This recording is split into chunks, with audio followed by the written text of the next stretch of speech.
The Honey Fox Stakes is a grade 3. It's the 13th race on Saturday's card at Gulfstream. It's run at a mile on the turf for 4-year-olds and up, fillies and mares, and this is a doozy. Without a doubt, one of the craziest races I've ever seen on turf. We'll take a look at the field, and it's completely dominated by early speed. In particular, time passage for the flag.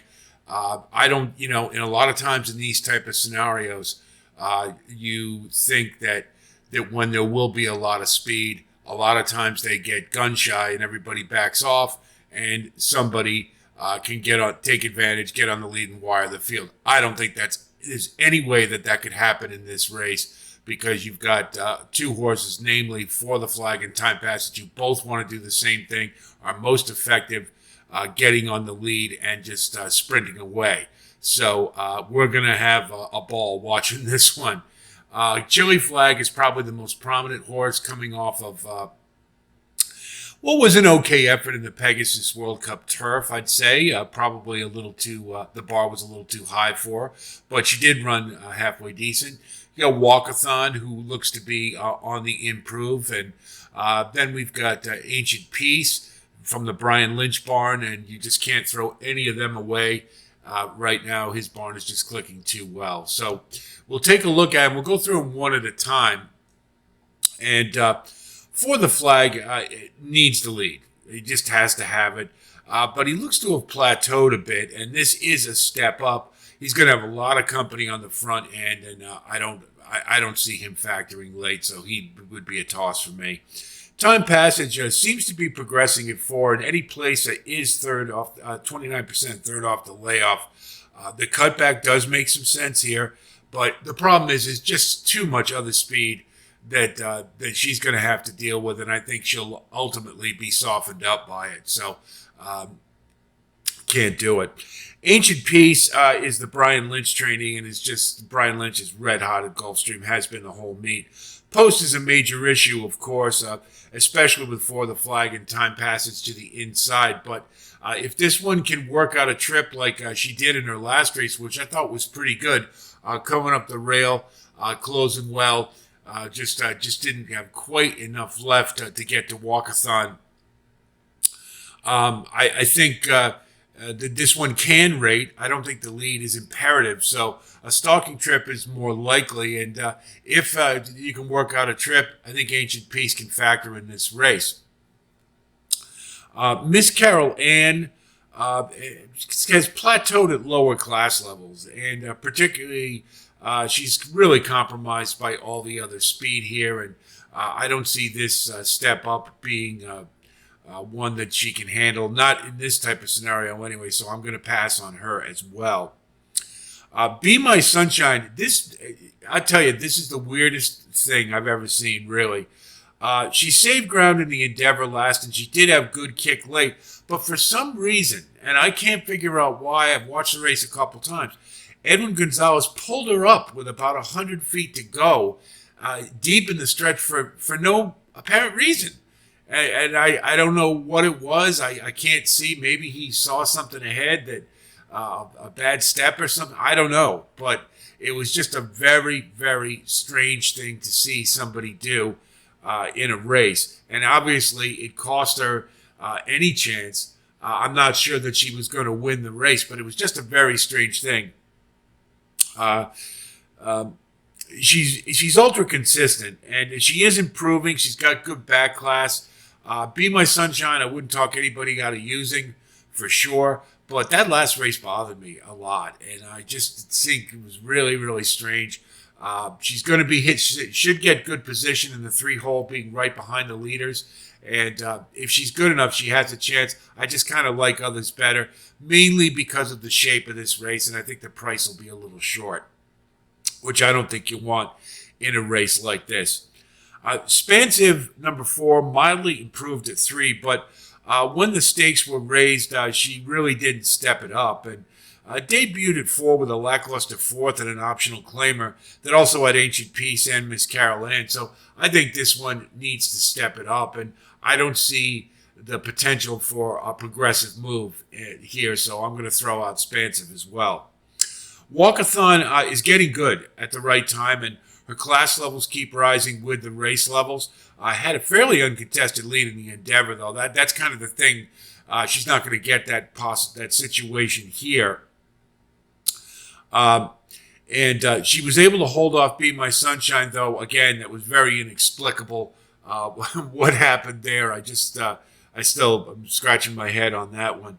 A lot of others want the lead here, so rating is probably the tactic they'll take, I'm guessing, which she can do. And I don't know if she's quite as effective, but Walkathon is certainly a win candidate here. It's going to need a trip and going to need some circumstance, but I think Walkathon is one that you certainly have to include. Infinite Diamond is one I would normally throw out because this horse, just really hasn't done enough on the grass to be considered a viable candidate here, in my opinion. Has shown a little bit of promise on dirt earlier in her career, but just hasn't built on it, and that's not something that you really want to see. However, in the 10 hole, I think she's going to be forced sort of to rate and stay off the leaders, and given what is going to be a pace scenario, you have to throw her in the mix at a price. I think Underneath is a horse you have to include, and this race is just screaming for a wild card. And so Infinite Diamond, one to think about, particularly for value purposes. Mohawk Trail, Kelsey Danner is 0 for Gulfstream, and this one hasn't run since September, but Kelsey Danner is 20% in this scenario with a long layoff, and this one is debuting at 4. After a 3-year-old year that did show steady improvement, she was getting it before the bench. And obviously at 4 years old, the time between 3 and 4, a lot of things can happen. And she certainly could come into this race and run a premium effort. I think you're definitely going to get a price. She's sitting off of all the pace. And I think that she's one that I'm willing to take a shot with because, again, I just think this race is a crazy one. And I need a price in this one because it's really hard to pinpoint any horse who's a really solid win candidate you can go to the bank with. Candy Light is very extremely logical with all the pace signed on. She's going to need a trip, but comes in after a solid win on all weather in the 5-year-old debut. I think she'll be coming late. I think Chili Flag is probably a better bet from the closers. But in the 2-hole, there is the potential she's going to have some traffic issues when you consider all that early speed that's going to be backing up in the stretch. So Candy Light, I think you have to use for sure, and hopefully we'll get a decent price on her. Chili Flag is getting class relief here after, she didn't factor in the Pegasus Turf, but she ran a good race, and she did have good kick in the stretch. She just wasn't good enough, and that's fine. She's getting some nice class relief here, and I think she'll benefit from it. Chad Brown, trainee, seems to be moving in the right direction. And is second off the layoff. I think it's very logical that Chili Flag will have the scenario that's most favorable. If she can work out a trip, she's definitely one of the ones to win here.